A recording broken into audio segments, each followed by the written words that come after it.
자, 오늘은 비상독서 5-2단원 그들도 우리처럼 합리적이다 라는 글을 통해서 문화 분야의 글 읽기에 대해서 한번 보도록 할 거예요. 문화라 함은 뭐죠? 문화. 어떤 이제 집단 공동체 내에 형성된 어떤 양식, 가치를 두고 있는 어떤 양식, 뭐 따르는 어떤, 따라서 그렇게 사는 어떤 그런 양식들, 뭐 그런 것들이라고 말할 수가 있겠는데, 어떤 한 교실 내에서도 문화가 형성이 될 수가 있고, 어떠한 지역에서도 문화가 형성이 될 수가 있고, 나라 단위로서 역시 문화가 형성될 수 있고, 이 지구 전체적으로도 문화가 형성이 될 수가 있는 것이죠. 자, 어쨌든 어떤 그 문화라고 하는 것과 관련된 소재에 대해서 무엇을, 어떤 문화를 어떻게 전달하고 있는지, 우리가 그들도 우리처럼 합리적이다라고 하는 글을 통해서 교과서에 이제 수록된 글을 통해서 한번 살펴보도록 할게요. 자, 일단 제목 먼저 보면 그들도 우리처럼 합리적이다. 일단 글쓴이가 어떤 대상을 지칭하고 있어요. 그들. 그쵸? 대상이라고 말할 수 있겠어. 글쓴이가 생각하는 대상. 그 대상에 대해서 어떤 판단을 내리고 있죠? 합리적인 애들이다. 자, 근데 합리적인데 우리처럼 합리적이라고 하고 있어요. 그럼 기본적으로 전제가 뭐가 깔려 있는 거야? 우리라고 하는 존재들은 합리적인 존재야. 라고 말하고 있는 거죠. 이게 전제로 깔려 있는 거지. 그치? 그래서 우리가 합리적인데 그들도 우리처럼 역시 합리적인 존재다라고 말하고 있어요. 그럼 이 글에서 다루고 있는 그들이 누구며 합리적이라고 하는 것이 보통 이제 어떤 걸 합리적이라고 말하고 있는 건지 봐야겠죠. 그리고 우리는 어떤 면에서 어떤 특성을 지니고 있기에 합리적이며 그들도 역시 마찬가지로 그러한 속성을 지니고 있다. 뭐 이렇게 생각을 하면 될 것 같은데 일단 가볼게요. 자, 그래서 그들이 누군지 그리고 그들을 왜 합리적이라고 판단 내리고 있는 것인지 보도록 할게. 자, 문화 상대주의 논쟁에서 인간의 합리성을 어떻게 규정할 것인가는 매우 중요한 문제 중 하나이다 라고 했어요. 자, 지금 서론의 첫 번째 문장이에요. 서론은 그 글에서 다룰 어떤 소재, 중심 소재, 화제 이런 것들을 우리한테 던져주는, 제기하는 부분인데 뭐에 대해서 얘기하고 있어요? 인간의 합리성을 어떻게 규정할 것인가? 그것이 인간의 합리성을 규정하는 방법, 인간의 합리성을 어떻게 바라볼 것인가? 아무튼 이 인간의 합리성이라고 하는 걸 어떻게 규정할 것인가? 라고 하는 것이 매우 중요한 문제다 라고 하는 걸 얘기해주고 있어요. 자, 근데 어떤 논쟁에서 어떤 범위 내에서 문화 상대주의에 대해서 논쟁이 뭐예요? 말로 싸우는 거죠. 그쵸? 논리적으로 싸우는 건데 그렇게 다툼이 있는데 그 범위 내에서 인간의 합리성을 어떻게 설정할 것인가, 어떻게 규정할 것인가가 매우 화두가 된다, 쟁점이 된다라고 하는 것이죠. 그죠? 그래서 매우 중요한 문제다. 일단 문화 상대주의라고 했는데, 자, 이 상대주의라고 하는 표현과 반대되는 표현이 뭐죠? 절대주의죠. 절대주의라 함은 어떤 대상의 가치라든지 이런 것들이 불변하는, 영구적인 그런 것들을 말하는 거지. 절대적인 가치를 지니고 있는 거. 하지만 상대주의라 함은 변할 수가 있어요. 가변적이고 영구적이지 않아요. 일시적일 수 있고 순간적일 수 있고 뭐냐면 문화를 어떻게 바라볼 것인가에 있어서 자 우리 뭐 대한민국이라고 해보자 또는 동양권이라고 해보자 우리와 굉장히 멀리 떨어진 뭐 서구권 또는 뭐 아프리카 뭐 이런데 존재하는 어떠한 그들만의 문화가 있을 수 있죠. 아까 말했다시피 문화라고 하는 건 집단 공동체 내에서 형성되는 거예요. 예시로 들었던 전 지구적인 공통된 인류로서 인간으로서 문화가 있을 수 있지만 대부분 지역에 따라서 서로 다른 문화를 이제 지니고 있어요. 그래서 뭐 이제 중국, 우리나라, 일본을 이제 동양문화권이라고도 하고 그렇게 표현하죠. 그래서 동양문화권, 뭐 유교, 뭐 이런 것들 한자 문화권으로서 유교 이런 것들이 굉장히 지대한 영향을 미쳤던 문화권인데 생각해보자. 서구를 생각하면 기독교가 굉장히 지배적이죠, 그렇죠? 옛날로 좀 약간 전통적으로 생각해 볼게요. 유교 문화권에서 죽은 조상의 제사를 지내는 거, 제사 문화 생각해 보자. 그러니까 기독교 문화권에는 없는 우리만의 어떤 제사 문화가 있죠. 기독교인들이 또는 서구의 어떤 그 서양인들이 우리의 그런 제사 문화를 쉽사리 이해하기는 어렵겠죠. 그쵸? 죽은 사람한테 제사상을 차려서 상을 차려서 음식을 이렇게 바친다라고 하는 거, 그러한 제사 문화를 이해하기 어려울 거예요. 그 유교라고 하는 것이 서구권에는, 서양에는 존재하지 않으니까. 그러니까 결국 유교라고 하는 것 때문에 유교적 사상이 바탕이 되어서 그러한 문화가 이제 형성이 된 건데, 그러한 사상적 배경, 그러한 문화가 형성되지 않은 문화권에서는 우리의 그러한 제사 문화 같은 것들을 이제 이해하기는 어렵겠죠. 물론 뭐 제사라고 하는 게 다른 어떤 종교에 기반을 둔 제사가 또 분명히 존재하니까. 그런데 어쨌든 이 우리나라만의 그런 전통적인 그런 우리나라만이 지니고 있는 그런 문화는 다른 나라들은 이해하기가 어려울 거라는 거예요. 그리고 우리가 종종 이제 다큐멘터리 같은 거 보면은 아프리카에 어떤 문화가 있지? 그러니까 뭐 성인이 되면, 성인이 되거나 했을 때, 난 그게 기억이 나는데, 아프리카에서 그거 혹시 본 적 있어요? 여성들이 목에다가 무슨 금색 링 같은 것들을 이렇게 달아요. 그래서 이걸 최대한 많이 다는 것이 뭐 아름다움, 미의 기준이다? 그래서 최대한 많이 여기 링을 막 달려고. 그런 것도 있지? 그 아마존의 눈물인가? 에서 사람이 이렇게 있으면 턱에다가 턱을 뚫어가지고 구멍을 뚫어가지고 징그러 말하면서도 징그런데 구멍을 뚫어가지고 무슨 이상한 뭐 상한가 뭐 그거를 이렇게 달고 다니는 그런 문화 우리는 이해하기가 어렵죠. 그러니까 뭐냐면 상대적이다라는 거예요. 문화라고 하는 것은 나라마다 지역마다 사상적 배경, 환경 이런 것들이 다르기 때문에 다른 문화가 형성될 수밖에 없고, 그러니까 절대주의적 관점으로는 우리의 문화가 절대적으로 가치가 있는 거야. 그럼 그거 이외에 다른 문화는 가치가 없는 것이죠. 근데 상대주의는 그게 아니라는 거죠. 저 지역은 그러한 특성을, 그러한 사상적 배경이 존재하니까 그러한 문화가 있는 것이고, 문화가 다 어떤 하나의 문화가 절대적으로 올바른, 절대적으로 가치가 있는, 절대적으로 바람직한 것이 아니라 다 상대적인 것이다. 라는 거지. 그래서 이 문화 상대주의 논쟁이라고 하는 것, 문화를 상대적으로 바라보는 어떤 그런 것들인데, 그런 것들에 대한 어떤 논쟁인 건데, 거기서 인간의 합리성이라고 하는 게 굉장히 중요한, 그 합리성을 어떻게 규정할 것인가, 그것이 굉장히 중요한 거라는 거죠.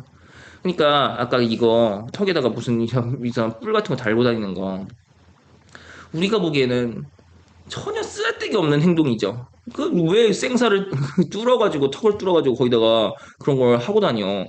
전혀 합리적이지 않다라고 여겨지지만, 또는 우리의 문화, 우리 문화에 있는 어떤 제사, 유교적 제사상, 제사 문화 이거에 대해서도 다른 나라에서는 전혀 합리적이지 않은 행동이라고 바라볼 수 있겠지만, 그렇기 때문에 그 합리성이라고 하는 거, 합리성을 어떻게 규정할까? 그럼 뭐가 합리적인데? 라고 하는 것이 굉장히 중요한 문제라는 거예요. 자, 인간은 합리적 동물인가? 질문하고 있고, 글쓴이 어떤 의문, 질문.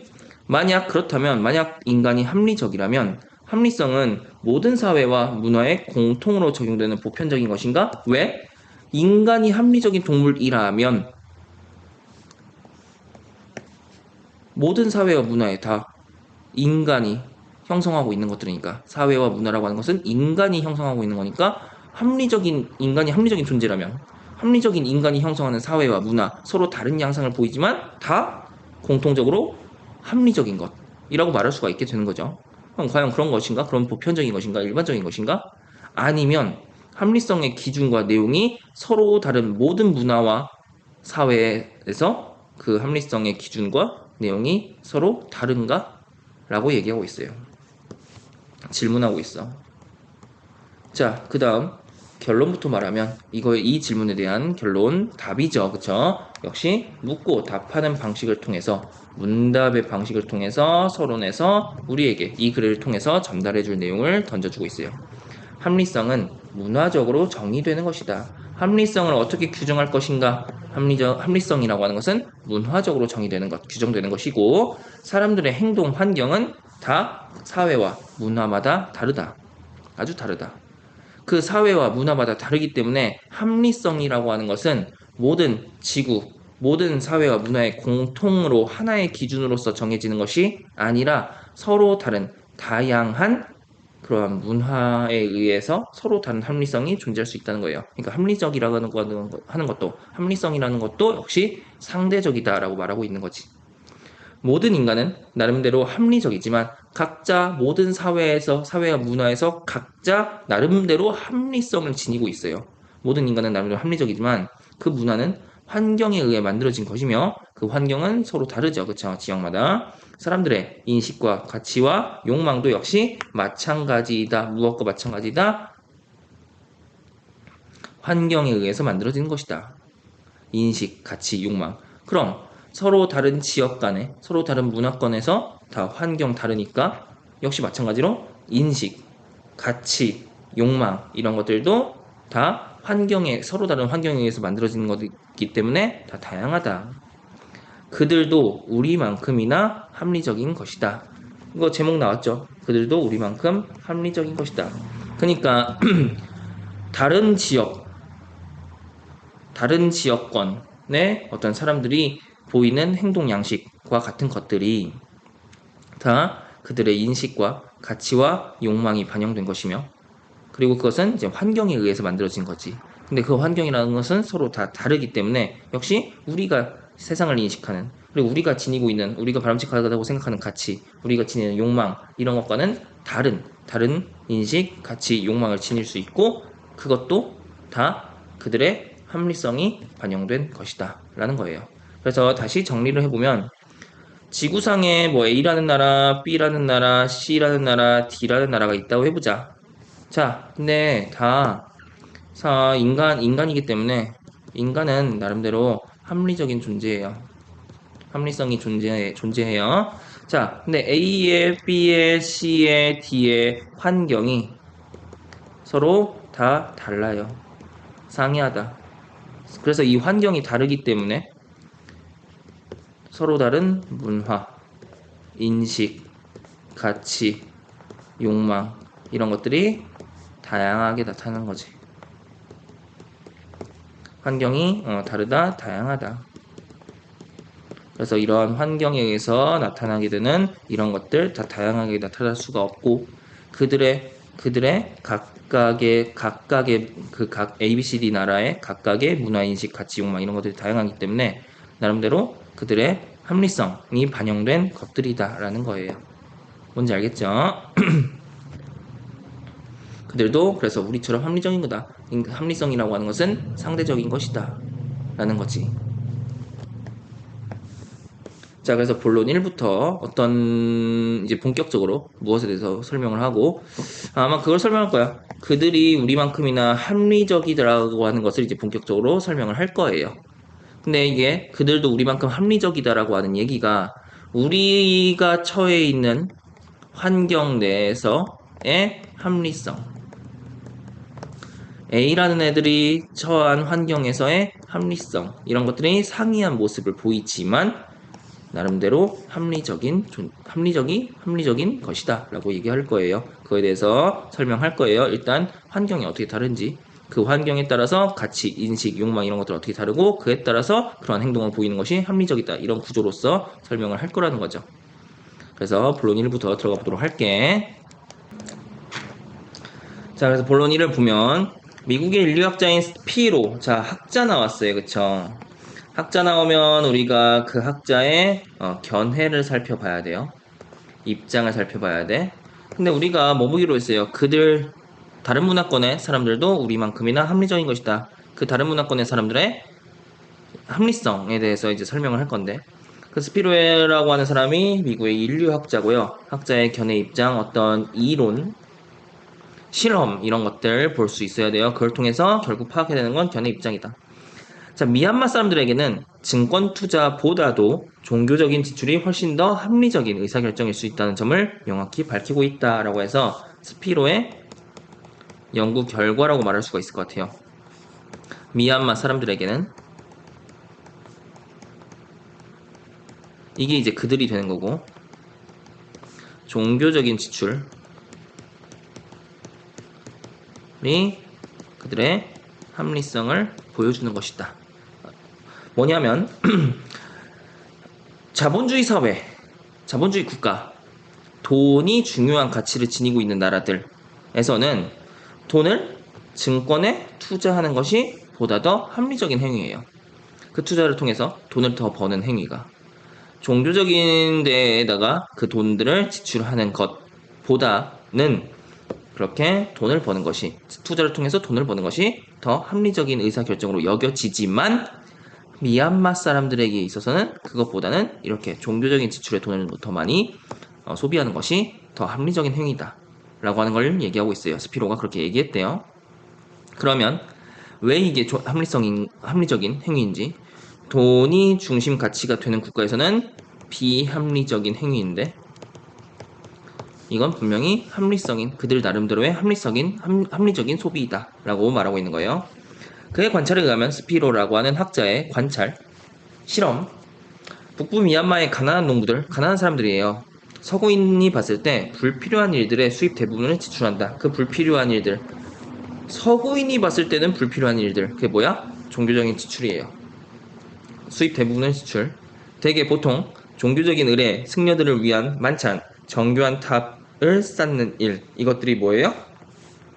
앞에 나왔던 불필요한 일들의 구체적인 예시라고 말할 수가 있겠고, 그 불필요한 일들, 서구인을 봤을 때는 불필요한 일들, 그것들을 나열했다고 말할 수가 있어요. 열거인 거지. 그러나 서구인이 봤을 때 이러한 불필요한 일들이, 이러한 지출 행위가, 종교적인 지출 행위가 어리석거나 비합리적, 서구인이 봤을 때는 어리석거나 비합리적인 행위인데 그렇다고 볼 수는 없다. 그렇게 할 수는 없다. 나름대로 합리적인 행위라는 거예요. 그러한 지출 행위가. 그들은 불교 문화라는 맥락에서 합리적인 행위를 하고 있는 것이다. 그들 나름대로 합리적인 행위를 하고 있는 것이다. 그들이 이거 비합리적이지만, 이거 어리석은 일이지만 그래도 해야지가 아니라 그들 나름에서는 합리적인 행위로서 그런 소비 지출을 하고 있다는 거예요. 불교 문화라고 하는 맥락 바탕 안에서, 사상적 배경 하에서 그들에게 부라고 하는 것은 부유해지는 거죠. 돈이라고 하는 것, 언제 사라질지 모르는 불안한 것이기 때문에 기본적으로 부라고 하는 것을 그들은 그렇게 인식하고 있다는 거예요. 그렇기 때문에 돈을 저축하여 재산을 모으는 것, 돈을 아무리 저축하여 재산을 모으는 것, 부죠. 그 부는 근데 언제 사라질지 모르는 거라고 인식하고 있는 거예요. 그래서 그런 것보다는 재산을 소비하는 것이 오히려 좋은 일이라고 생각하고, 그래서 애초에 부라고 하는 것에 대한 인식 자체가 서구인과 다르죠. 인식 자체가. 또한 그것뿐만 아니라 그들은 일상적이고 상징적인 수준에서 환생, 업보, 자비 이런 것들을 통해 공덕을 쌓는 불교 신념을 실천한다. 기본적으로 미얀마 국가는 불교 문화라고 하는 맥락, 불교 문화가 사상적 배경으로서 영향을 끼치고 있기 때문에 삶에 있어서 이런 불교 신념을 실천하고, 그 불교 신념을 실천하는 것으로서 종교적인, 즉 종교적인 그 지출을 하는 것을 그냥 거리낌 없이 그렇게 합리적으로 한다는 거죠. 실천한다. 이러한 신념 때문에 그들이 승려를 위한 만찬, 종교적 의례, 탑쌓는 일, 앞에서 얘기했던 그 열거했던 것들이죠. 서구인이 봤을 때는 어리석거나 불합리한, 불필요한 일인데, 비합리적인 건데, 그런 것들, 즉 종교적인 지출에 돈을 지출하는 것은 현세에서 다른 이들과 좋은 인연을 맺고 위세와 존경 얻으며 내세에서 더 좋은 환경을 보장받는 매우 합리적인 방법인 것이다. 자, 그렇게 종교적인 지출을 하게 되면 현세에서는 이러한 긍정적인 효과가 있고, 내세에서는 더 좋은 환생을 보장받는 그러한 결과를 초래하는 행위이다.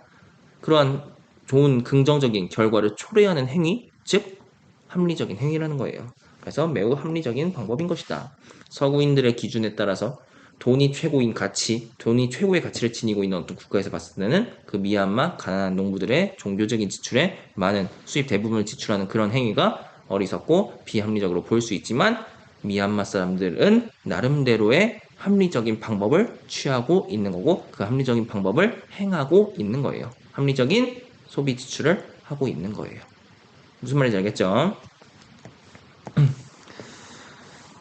자, 친족 중심 사회. 그래서 지금 구조가 어떻게 되어 있냐면, 스피로의 연구 결과가 나오는데 첫 번째 사례라고 말할 수가 있어요. 무엇의 사례예요? 무엇의 사례야 이게? 그들이 합리적이다. 첫 번째 사례, 미얀마 사람들. 미얀마 사람들이 종교적인 지출을 하는 것. 그들도 우리처럼 합리적인, 나름대로 합리적인 행위를 하고 있는 것이다의 첫 번째 사례, 미얀마 사람들의 종교적인 지출. 두 번째 사례, 이제 미얀마 국가가 아니라 친족 중심 사회. 그럼 이제 그걸 봐야 되죠. 친족 중심 사회에서 어떠한 행위가 존재하며 이 행위에 대해서 서구인이라든지 다른 문화권의 사람들은 비합리적이라고 여길 수 있는 행위인데 그것은 역시 마찬가지로 그 친족 중심 사회에서 합리적인 방법이라는 거예요. 합리적인 행위라는 거예요. 그거 볼게. 자, 의뢰 비용에 많은 돈을 지출하는 것을 흔히 볼 수 있다. 자, 의뢰 비용에 많은 돈을 지출하는 것.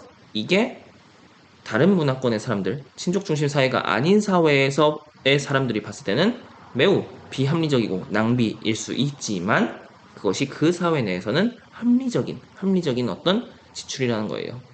지금 많은 돈을 지출하는 거니까 합리적인 지출이라는 거예요. 친족 중심 사회, 친족 중심 사회가 뭐예요? 가족, 친가 중심의 사회인 거지.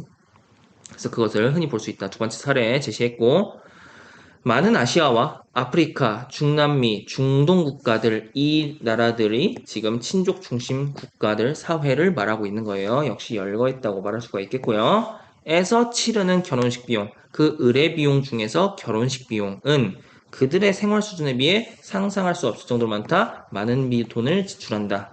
인 거죠.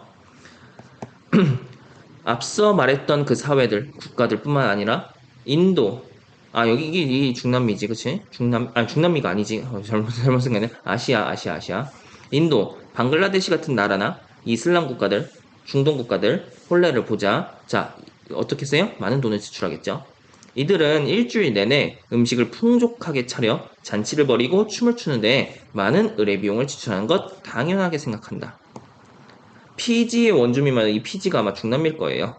원주민 마을에서도 혼례를 칠 때 소 5마리, 돼지 3마리, 닭 30마리, 전통 음료인 양고나 수십 킬로그램, 의뢰용 호수품과 생활용품, 지금 이것들 혼례 치를 때 소비하게 되는 것들 나열했다고 말할 수가 있겠고, 나열을 함으로써 혼례를 칠 때 많은 돈을 지출한다 라고 하는 거, 결혼식 비용이 크다라고 하는 것들을 전달하고 있는 것이죠. 그리고 그것들, 나열한 것들을 산더미처럼 쌓아놓고 산더미에 빗대서 표현하고 있죠. 비유하고 있지. 비유 중에서도 뭐뭐처럼이라고, 산더미처럼이라고 했으니까 직접 비유하는 거 직유라고 말할 수 있겠고, 산더미에 비유한 이유는 뭐예요? 그만큼 이 혼례 비용이 크다라고 하는 거 강조하기 위해서 지금 산더미에 비유해서 표현하고 있죠. 어쨌든 그렇게 쌓아놓고 잔치를 즐긴다. 피지의 원주민 마을도 굉장히 혼례 비용에 많은 비용을 지출한 것을 살펴볼 수가 있네요. 그래서 예시들이죠. 그 친족 중심 사회에서 의뢰 비용에 많은 비용을 지출한다는 구체적인 나라들에서 구체적으로 얼마만큼의 비용을 지출하는지 구체적인 사례를 통해서, 구체적인 예시를 통해서 우리에게 보여주고 있는 것이죠. 자, 이러한 소비, 의뢰 비용에 많은 돈을 지출하는 이러한 소비가 과연 합리적인 행위인가? 그 친족 중심 사회가 아닌 사회, 또는 이러한 결혼식 비용에, 의뢰 비용에, 혼례 비용에 많은 돈을 지출하지 않는 나라들이 보기에는 낭비겠죠. 과도하게 많은 지출이겠지. 합리적인 행위가 아니라고 볼 수 있겠죠. 하지만 그 친족 중심 사회에서는 그것이 그렇게 많은 비용을 지출하는 것이 나름대로 합리적인 행위다라고 하는 것을 역시 설명할 거예요. 이 글에서 설명하고자 하는 게 그거니까. 자, 이에 대해 인류학자들은 이들 사회에서, 친족 중심 사회에서 자신들의 위세를 유지하기 위해 소비하는 행동의 중요성을 이해한다고 말하고 있다라는 것은 이 친족 중심 사회에서 혼례 비용에, 의례 비용에 많은 돈을 지출하는 것이 바로 다름 아닌 자신들의 위세를 유지하기 위한 철저히 합리적인 목적에 따른 행위들이라는 거예요. 합리적인 목적에 따른 소비라는 거예요. 그래서 그러한 행동들이 그만큼 그 사회에서 중요하다라고 얘기하고 있는 거예요. 그들은 어떠한 이익을 위해서가 아니라 어떤 자신의 어떤 그 이익, 다른 이익을 위해서가 아니라 지위 경쟁, 과시, 친족 집단의 공동체적 의무 이런 것들을 다 하기 위해 성대한 잔치를 벌이는 것 당연하게 생각하는 것이다. 철저히 이러한 목적을 달성하기 위한 합리적인 행위다라고 말하고 있는 거죠. 당연하게 생각하는 것이다. 무슨 말인지 알겠어요? 괜히 그렇게 하는 것이 아니다. 돈 썩어 넘쳐서 그렇게 하는 것이 아니다. 합리적인 행위다. 그 목적을 달성하기 위한 합리적인 행위다라는 거예요. 자, 이처럼 이렇게 우리가 본문 1에서 두 가지 사례 통해서 살펴봤듯이 어떤 다른 문화권, 다른 국가, 다른 지역의 관습, 관례적으로 해오던 그런 문화, 관습, 문화에 따른 어떤 행위들을 비합리적이라고 우리 기준, 아주 굉장히 좁은 기준이죠. 사실 어떻게 보면 그러한 기준에 따라서 비합리적이라고 치부하는 일은 대개 보통 자신이 속한 문화의 합리성, 관념을 기준으로 다른 문화와 관습을 바라보는 데에서 비롯하는 경우가 많다. 내 기준에 따라서만 내 기준이 옳은 거고 그 기준에서 벗어난 행위들은 합리적이지 않아 라고 하는 자신이 속한 문화, 우리 문화권에서는 그렇게 안 해, 저건 잘못됐어 라고 하는 그런 자신이 속한 문화의 합리성 관념을 기준으로 해서 다른 문화, 관습 이런 것들을 바라보기 때문에 발생하는 것이다. 인과라고 말할 수가 있겠죠. 원인과 결과. 뒤에 이런 경우가 많다가 원인이라고 말할 수가 있겠고, 그거에 따라서 어떠한 관습을 비합리적이라고 치부하는 결과가 나오게 된다라는 것이지. 그래서 인과예요. 하지만 역접어 이러한 관행들, 어떤 관행들? 내가 속한 문화에서는 이루어지지 않는 관습, 내가 속한 문화에서는 이루어지지 않는, 즉 비합리적이라고 여겨지는 그러한 관습들, 관행들은 의례적 소비를 통해 자신의 지위를 과시하는 현대인의 소비 행태와 크게 다르지 않다. 사실 똑같다는 거예요. 그러니까 돈이 굉장히 중요한 가치를 지니고 있고, 돈은 모아야 된다. 돈은 최대한 부를 축적해야 된다. 부를 축적하는 것이 가치를 지닌다. 그것이 합리적이다라고 생각하는 문화권에서는 저렇게 의례적 소비하는 것 비합리적이라고 그렇게 치부해 버리지만 사실 똑같다는 거예요. 니네 부축적해서 뭐 하는데 좋은 차, 좋은 집, 좋은 물건 이런 거 사는데 쓰잖아. 그 뭐 때문에 그렇게 쓰는 거야? 내가 좋은 차 타고 다니면 사람들이 나를 돈 잘 버는 되게 능력이 뛰어난 그런 사람이구나. 결국 자기 과시라는 거예요. 자기 과시, 지위, 확보 이런 것들 그 무엇에 소비를 하느냐라는 점에서는 차이가 있을 수 있지만 똑같은 거라는 거예요. 그러니까 그렇게 비합리적인 것이라고 치부할 이유가 없다라는 것이지. 무슨 말인지 알겠죠? 그래서 본론 1에서는 그렇게 정리를 하고 있어요. 이러한 사례들, 이러한 의례적 소비에 많은 돈을 지출하는 것의 합리성에 대해서 그렇게 설명하고 있다. 그러면은 뭐 자본주의 국가에서 좋은 집에 살고 좋은 차 타고 다니는 거 그게 본인의 어떤 과시, 지위를 유지하기 위한 어떤 그런 수단으로서 사용되는 것 그것이 그리고 또 자신을 과시하고 자신의 지위를 유지하는 것 그것이 필요한 거라면 저 의례적 소비를 통해서 저 국가들은 의례적 소비를 통해서 자신의 지위를 과시하고 지위를 유지하고 확보할 수가 있으니까 결과가 똑같은 거 아니냐. 그 수단만 차이가 있을 뿐이지. 똑같은 거다. 역시 그들도 그래서 나름대로 합리적인 소비를 하고 있는 것이다. 이렇게 말하고 있는 거죠. 자, 이제 본론이 들어가 볼게요. 때로는 이해하기 힘든 다른 문화권의 관행도 환경에 효과적으로 적응하기 위해 고안해낸 현명한 행동임을 깨닫는 경우도 많다. 자, 이제 어떻게 볼 거야? 이해하기 힘든 다른 문화권의 관행, 환경에 효과적으로 적응하기 위해서 고안해낸 현명한 행동이다. 즉, 합리적인 행위이다. 그들의 합리성을 엿볼 수가 있는 행위들이다. 그럼 뭐 제시될 거야, 본문에서? 이해하기 힘든 다른 문화권의 관행, 그것들 제시를 할 거고, 그 제시를 한 것들, 우리 기준에 따르면, 그리고 그 문화권이 아닌 다른 문화권에서 봤을 때는 비합리적이라고 여겨지지만, 이해하기 어려운 것으로서 여겨지지만, 그것도 나름대로 합리적인 행위다. 근데 그 합리성의 방향이 어떤 합리성의 방향이에요? 그 결과가 뭐야?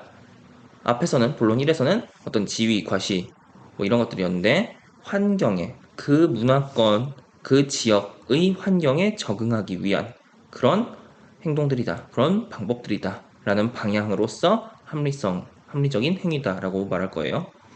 인류학자 마빈 해리스 역시 이 마빈 해리스라고 하는 인류학자의 어떤 연구 결과, 이론 이런 것들이 나올 건데 인도인이 소를 숭배하고 이슬람교도가 돼지고기를 혐오하는 데에서 비롯된 종교적 음식 금기. 자, 이러한 종교적 음식 금기가 우리가 그 문화권, 인도 문화권, 그리고 이슬람교도 문화권이 아닌, 이슬람교 문화권이 아닌 곳에서는, 그 문화권에서는 이해하기 힘든 그러한 관행이라는 거예요.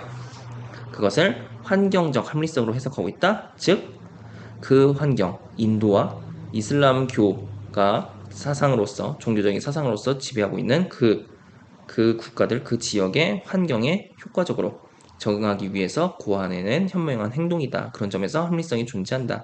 환경적 합리성이다. 라고 말하고 있을 거예요. 말하고 있어요. 종교적 음식 금기에 대해서 얘기할 거야. 그것이 어떻게, 왜 합리적인 것인지. 그 종교적 음식 금기가 환경에 적응하는데 어떤 효과를 불러일으키는 것인지.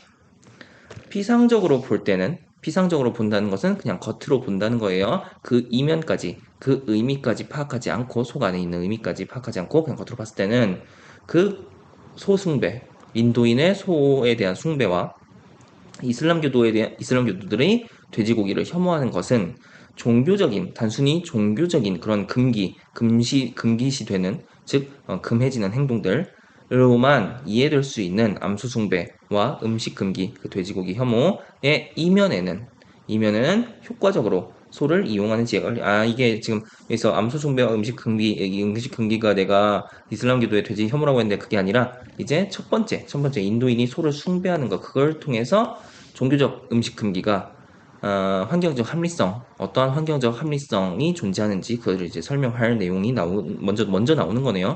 그 이슬람교도의 돼지고기 혐오는 뒤에 나올 거예요. 자, 다시 겉으로 봤을 때는 그냥 그 소를 숭배하는 것. 그래서 그러니까 소를 숭배하니까 그 소고기를 먹지 않는 것이죠. 그게 그냥 단순히 어떤 종교적인 금기로만 이해될 수 있는데 그 암수 숭배와 음식 금기. 근데 그 안에는 어떤 의미가 담겨져 있다? 어떻게 해석할 수가 있다?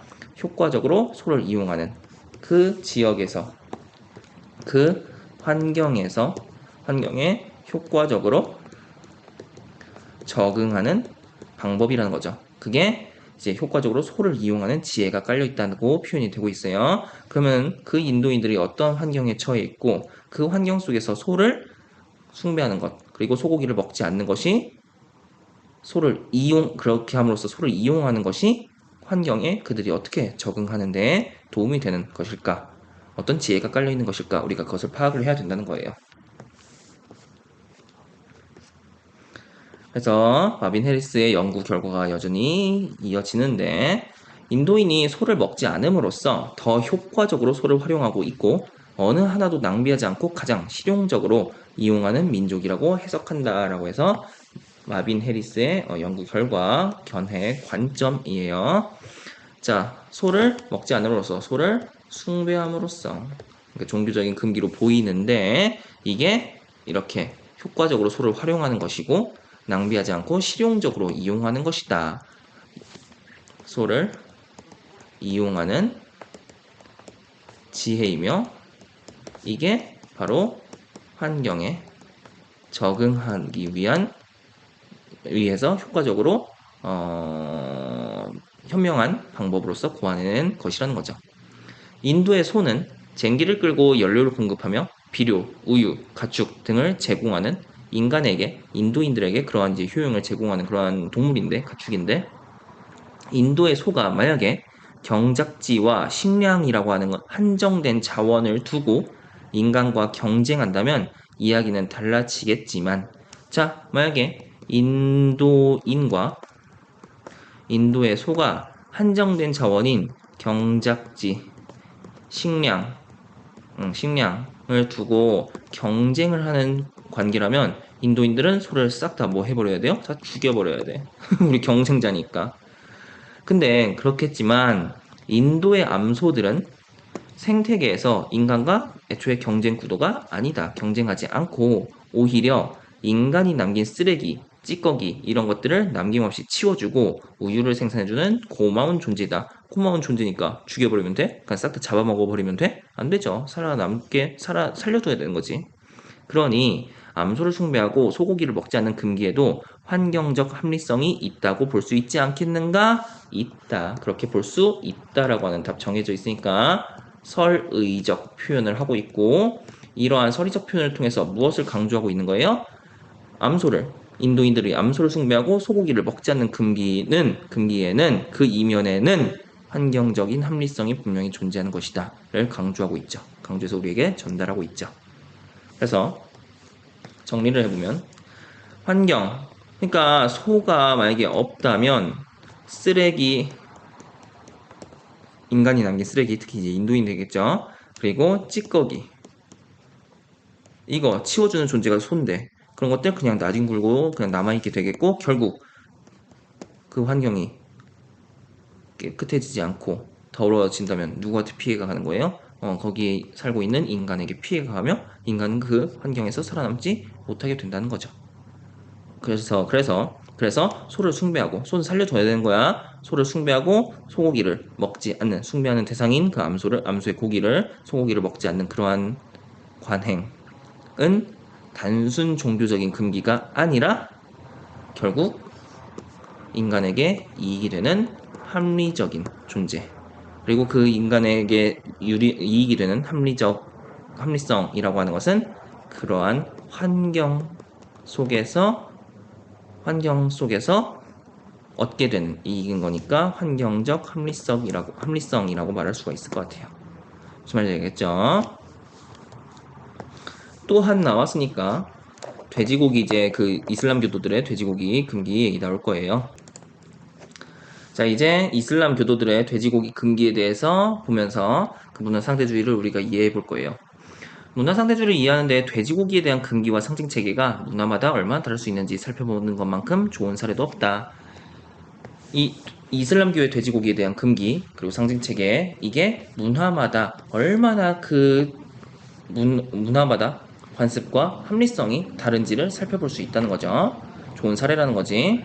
자, 이슬람교도는 흔히 이 세상에는 돼지고기를 먹는 짐승 같은 야만인들과 돼지고기를 먹지 않는 신실한 인간들이 있다라고 말한다. 라고 해서 이슬람 교도들이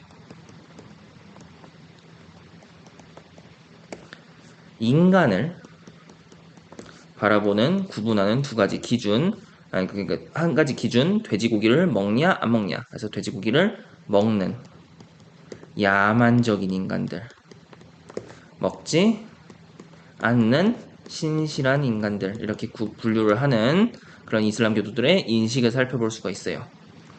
이들은 세계를 야만과 문명, 이교도와 이슬람 교도로 구분하는데 이교도라 하면 이제 다른 종교를 지니고 있는 자들이죠. 이를 판정하는 가장 명확한 기준 가운데 하나가 바로 돼지고기 금기를 지키는가 여부이다. 그래서 이 돼지고기 금기라고 하는 것이 이슬람 교도들에게 있어서 굉장히 이제 세상을 바라보는, 세상을 분류하는 굉장히 중요한 기준이 된다는 거지. 그만큼 이 돼지고기 금기라고 하는 게 이슬람교에서 굉장히 이제 중요하게 지켜야 되는 어떤 윤리인가 봐요. 기준인가 봐. 자, 그렇다면 왜 이슬람 교도들은 그렇게 돼지고기 금기라고 하는 그런 종교적인 금기를 그렇게까지 잘 지키려고 하며 그것이 굉장히 중요한 가치와 기준이 되는지 무엇을 통해서 설명할 거예요? 종교적으로 우리가 접근할 거예요? 아니죠. 환경적 합리성에 대한 두 번째 사례이기 때문에 그것이 그 이슬람 교도들이 주로 이제 중동 지역이 있는데 중동 지역의 이슬람 교도들이 왜 그렇게 돼지고기에 대한 금기를 중요하게 생각하는지에 대해서 환경적 합리성으로 설명할 거야. 돼지고기에 대한 금기를 지키는 것이 환경적으로 그들의 합리성을 확보하는 중요한 수단이 될 것이다 라고 하는 걸 설명하겠죠. 자, 단순히 종교적 금기 때문만은 아니다. 역시 마찬가지죠. 인도인들의 소고기에 대한 금기와 마찬가지로 아까 피상적으로는 종교적 금기처럼 보이지만 그 이면에는 환경적 합리성이 존재한다고 했어요. 이것도 역시 마찬가지죠. 종교적 금기 때문만이 아니라 이러한 환경적 합리성이 존재한다는 것이지.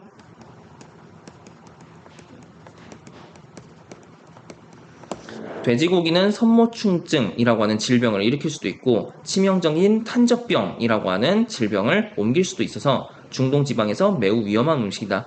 그 이슬람 교도들이 보통 그 문화권이 형성된 지역이 중동 지역이에요.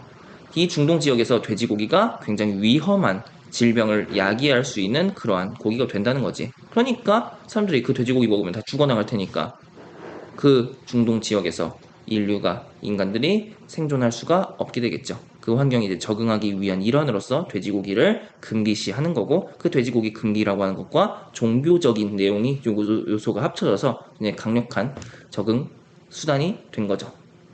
돼지 사육이라고 하는 것은, 돼지를 기른다는 것은 중동 지방의 자연 생태계와 문화 공동체를 깨뜨릴 위험이 있다. 단순히 어떤 질병을 야기하기 때문에 돼지고기가 위험한 것뿐만이 아니라, 이 돼지고기를 어쨌든 먹으려면, 돼지고기 먹는 문화가 있다면 돼지를 키워야 되잖아. 근데 돼지를 사육한다는 게 이 중동 지방에서 자연 생태계, 문화 공동체 이런 것들을 깨뜨릴 굉장히 위험성이 존재하는 거라는 거죠. 그럼 자연 생태계가 만약에 파괴되면, 돼지 사육을 해서 문화 공동체가 깨지면 그 지역에서는 사회가 형성되지 못하는 것이고 인간이 생존할 수가 없게 되는 것이죠.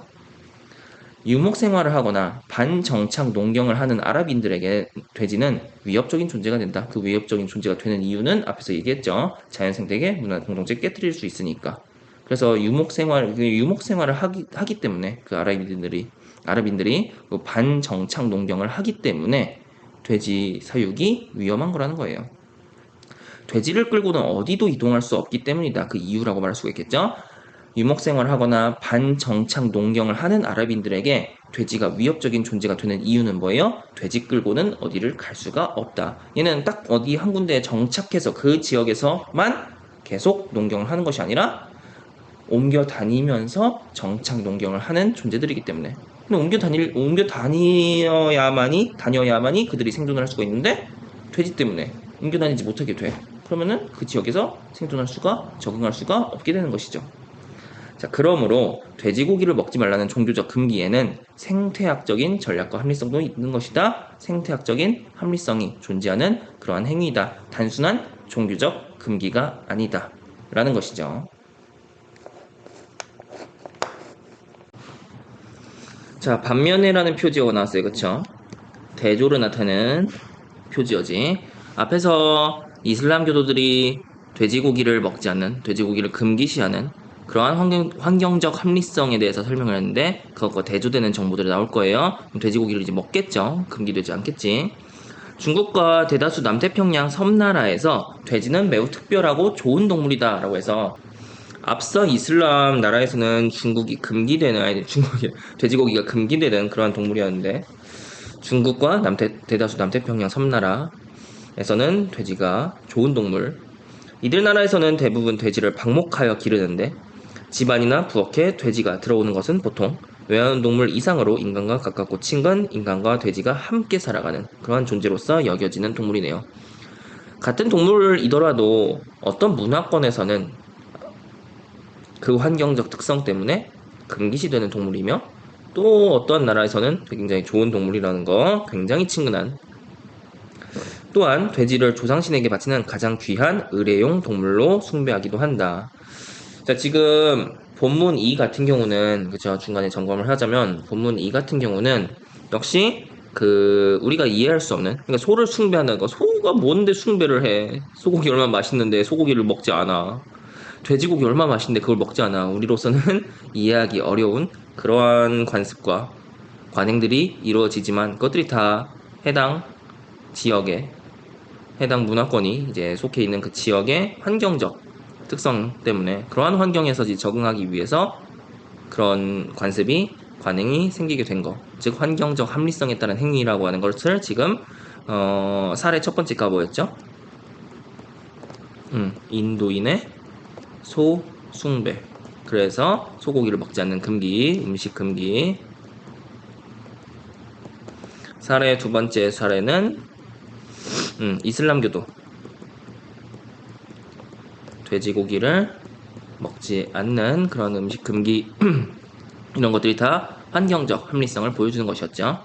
근데 여기서는 중국 그리고 대다수 남태평양 섬나라 돼지가 지금 이 사례 2와 대조되는 그런 내용이 나오고 있는데, 자, 인류학자 로이 라파포트라고 하는 역시 학자의 연구, 그 연구를 통해서 살펴볼 수 있는, 그 이론을 통해서 살펴볼 수 있는 어떤 견해.